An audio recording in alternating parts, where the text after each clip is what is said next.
Stepping off the bus, I immediately noticed that a lot of people are around us. In hindsight, it should have been obvious. Of course lots of people would be downtown on a Saturday afternoon. Hanako retreats close to my side and I can feel her hand clutching my arm tightly. Her body is held against mine and her head is bowed so low that her hat hides most of her scarring. So, where should we go? A bookshop? Hanako's present and my other general living expenses have been pretty much drained by my budget. But I should be able to afford a few books. There's something I tried to reserve a few funds for anyway. For a second I think Hanako didn't hear me, then I looked to my side and noticed her nodding almost imperceptibly. Okay, do you know of one? Actually I do. When we passed a few when Lily and I were looking for your presents. Hanako's expression clouds a fraction. I've got to remember to stop bringing up her birthday. You both spent a lot of time? Or maybe I misjudged the situation. We want to make sure we got the right present after all. Hanako smiles and blushes a bit. It's a small treasure when she does. Anyway, there should be a bookshop just up ahead. Do you want to check it out? Sure. The crowds start to build as we head towards the bookshop along the raised walkways. Hanako latches her other arm onto me as well, making our progress a little slower. As we walk, the sound of the traffic makes me think of a possible distraction for her.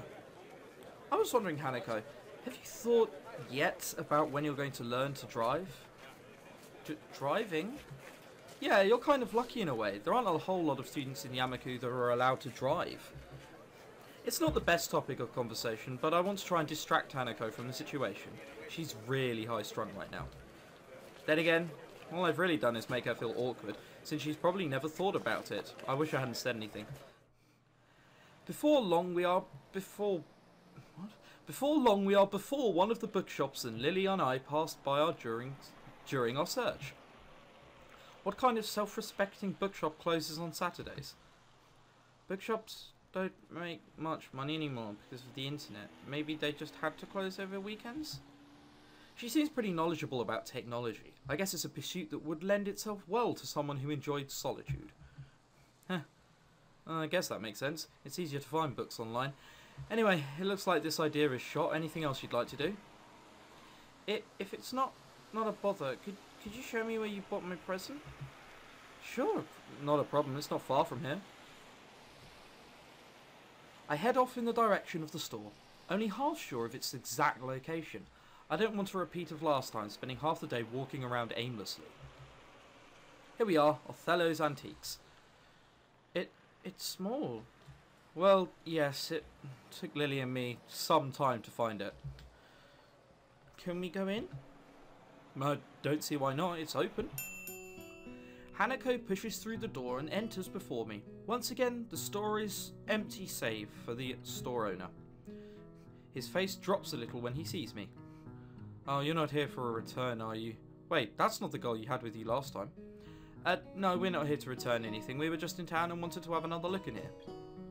The store owner considers this quite a long time. I guess he's not used to high school students coming into his shop on a regular basis. Might this be the friend you bought gifts for? That's right, they were presents for her. The store owner turns to Hanako, who freezes on the spot like a deer caught in headlights. He moves to address her, but stops before doing so, looking a little taken aback. He catches himself staring and looks to the side, addressing us indirectly. His expression is awkward and tense, as is his entire body. I want to be mad at him, but I know full well that I had the same instinctive reaction when I first saw her. First surprise and curiosity, then an awkward look away as I dealt with what I'd seen. Hanako looks less panicked than before, but I think the feeling she's giving off now is worse. It's not anger nor annoyance. If anything, it's one of apology. You're lucky there, young lady, to have friends that care about you as much as they do. Thank you. If I hadn't spent so much time with Hanako, I wouldn't have even realised that she said anything. Then again, the store owner's mumble was hardly clear either, thanks to it in part being directed away from us. Hanako strikes out into the store, gazing in wonder at the various items on display. She finds the dolls section and spends lingering minutes studying each and every one. It's a side to Hanako I've only barely been introduced to. I was astonished when Lily said she liked dolls, and even more so to find her collection sitting on her dresser. She looks a little better now that she's distracted and out of the store owner's sight, but I'm still quite put off by the whole experience.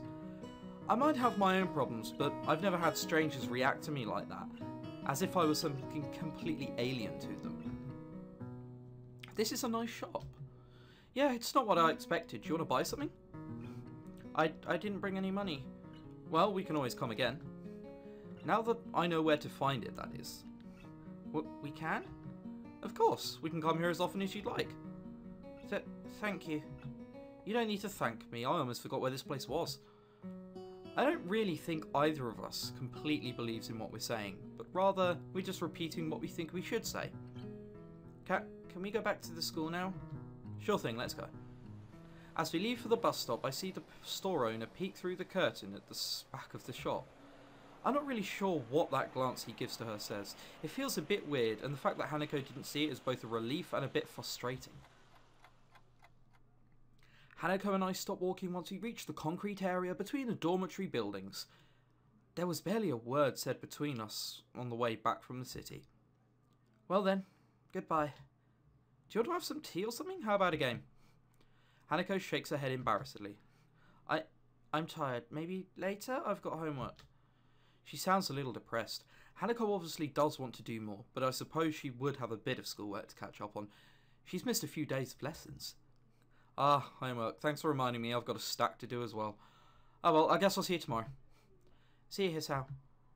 Before I can say goodbye, Hanako has turned and begun walking towards the entrance to the female dormitory building. I look at the door as she disappears through it for a bit, before going off towards my own dorms. Today was a tiring day.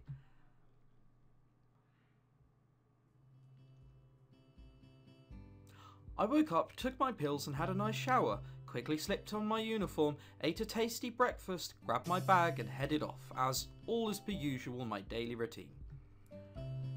It was only after arriving at classes that the normality of the day was thrown off. After taking my seat, I watched my classmates trickle into the room over the next hour, until every empty seat was eventually taken, other than Hanako's.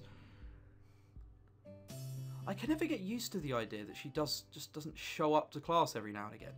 It feels all the more worrying now as well, given that Lily's left. As music continues to drone on, I find my gaze flicking every so often to her seat, as if she might appear there any moment. Nobody else seems to care at all about her absence, but they have little reason to. Hanako being absent from class, after all, is perfectly normal, or at least it was. Her attendance hasn't been all that bad from what I've seen from my time here, but it was apparently much more spotty beforehand. I can't help noticing the fur goal in the room doesn't have a face. This is almost an ominous time for her to be gone. It's the day before her birthday and my suspicions are starting to rise, after the breakdown she had in class when it was mentioned. An increasing amount of my thoughts is taken up by how I can help her, but in the end I feel like I can't do anything. The bell heralding the beginning of lunchtime rings out, shaking me out of the thoughts. A collective sigh of relief can be heard from the class, though Mewtwo looks quite put off. He dislikes being interrupted in the middle of his lectures after all. Just when I'm wondering what I should do on lunch break, given that Hanako and Lily aren't there, the solution presents itself. Afternoon, Hik-chan. Afternoon, Misha, Shizune. You look as bright as ever. Shik-chan wants to know if you'd like to have lunch with us today. Sure, it'll be good to have some company. The cafeteria hums with activity, much like my old schools did. Yamiku is different though in how strangely civilized the lunchtime rush is. What one would expect to be an unruly mob chomping at the bit to get where the serving area is, rather a neat and organised line. There's a small amount of jostling, and people's heads are often craning around to check on what's happening up ahead, but it's pretty subdued. This is due no doubt to the very serious rules regarding such matters in this school. The same strict discipline is observed when students move to the hallways or come to and from their dormitories and the school gate. While the reasons for it may be slightly off-putting, I've come to quite like this sense of order that's enforced in the school.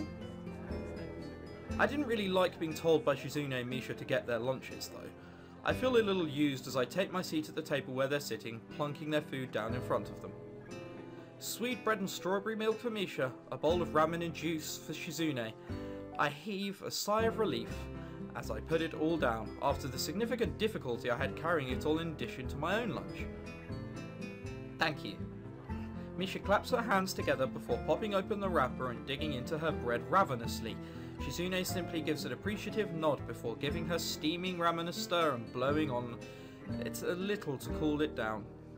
I open my own lunch and another pack of sweet bread and take a bite before washing it down with some juice. The bread is very sweet, so much that I end up forcing myself to stomach it just to get the experience over with. Midway through, I decide to take a break from the difficult task and ask what's on my mind. So, I'm guessing you two had a reason to drag me down here. You two seem to always have an ulterior motive after all. What are you saying here? We won't have any of a motive. Her mouth is full of sweet bread as she speaks. It's a very pretty unpleasant sight. Shizune looks a little grossed out before going back to eating her ramen. I wait until Misha swallows what she has in her mouth before speaking again.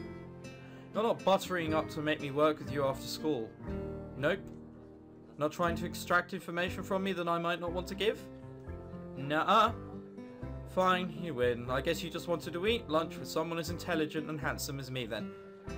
That's it, Hik-chan, you got it. Shizune looks very unimpressed at Misha as finishes signing our conversation and sucks in the last of a long noodle as she signs her own thoughts. Shik-chan says you shouldn't be so suspicious of us. She's just doing her duty as class representative after all. How is she, doing that? As much as I hate to admit it, it looks as if I still have trouble communicating with Shizune. It should be a simple matter of keeping eye contact with her and addressing Shizune instead of Misha in my speech, but when somebody else is doing the talking for her, it's a surprisingly difficult task. It's the class representative's job to ensure everybody's doing alright in class, isn't it? Not really. Wait, how is making me get your food ensuring that I'll go well in class? Shizune huffs and adjusts her glasses disapprovingly. So this is the thanks we get for giving you companionship during lunchtime. That's a total dodge of the question. Wait, hang on. How did you know that I... Lily's away and Hanako is absent, and since those two are the only people you hang around with, you also made it kind of obvious to see. Ouch. I may well have done so, but she didn't need to rub it in. Maybe this is payback for before. Right, well, thanks, I appreciate it, and that isn't sarcasm. The two nod and we get back to finishing our meals. It feels a little embarrassing to be accompanied just because they noticed I was lonely, but it isn't as if they are strangers either. It isn't long before I finish the last of my bread and start on the last of my juice. And as I do so, I find my mind wandering back to what I'd been thinking about before the two interrupted my train of thought. It feels like I'm the only one in the class that so much as acknowledges Hanako not being there. It felt like this the other time she skipped class, but now it's even more acutely annoying. Does nobody care if she's happy or not? Have they just written off any possibility of helping to make her better? Even Mutu doesn't try to keep her in class, and I'm still not wholly convinced by his reasoning. Hey Hik-chan, is your juice past its expiry date? What? You are pulling a weird face like this. As if it were needed, Misha mimics my own expression. Her exaggeration makes me grimace, though Shizune at least takes some amusement from it. I was just thinking about Hanako. Oh? Misha's interest is piqued, and so is Shizune's once my words are interpreted for her. I'm just worried about her being absent so often, especially now, though with her birthday coming around. The memories of that incident in class are still fresh in their minds. Their faces alone are telling that much. Do you know anything about Hanako? Anything that might help? Misha shrugs and looks to Shizune, who mulls on this for a while. The only people she's ever talked to for more than a sentence or two are you and Lily. Shizune might not be able to convey Lily's name in a derisive, there we are, got there in the end, tone of speech, but I feel as if it comes through in her sign language. The effect is lost, however, after Misha's interpretation. There are a couple of things we know about Hanako as student council members, thanks to the records that pass through our hands, but we can't say anything about what's in them. Understandable. It sounds a lot like the nurse's patient confidentiality. Every time I find someone that knows something about Hanako's past, it turns up being a dead end. The only way I'll ever find out is by asking her. I don't know if she'll let me know such things, but it's for her sake. I have to at least try. Don't worry about it, Hick-chan. It happens every year after all. That doesn't remove my sense of worry at all. I still feel a little at fault for what happened in class, but this feels like it goes further, even without their confirmation of that fact. Misha notes my troubled expression, her own usual happy and reassuring face dropping. Everyone has problems they have to deal with, right, Hick-chan? Yeah, I just wish I could help with Hanako more with hers. With that, the conversation trails off on a depressing note. Eventually, Misha manages to pick the mood up again through her usual bright and bubbly antics, but my mind remains focused on Hanako. I'll go check on her later. I make sure my door is locked after dropping off my school bag. The dorms are quiet. Mutu kept me occupied longer than I expected, discussing my studies after classes ended and pressing me on some worksheets to give to Hanako almost as an afterthought. Absorbed in thought, I'm late in registering the shadow that appears in front of me. Looking up reveals the owner of said shadow. If we're going to hear Kenji's tune, I swear, I'm going to kill myself. Oh, God.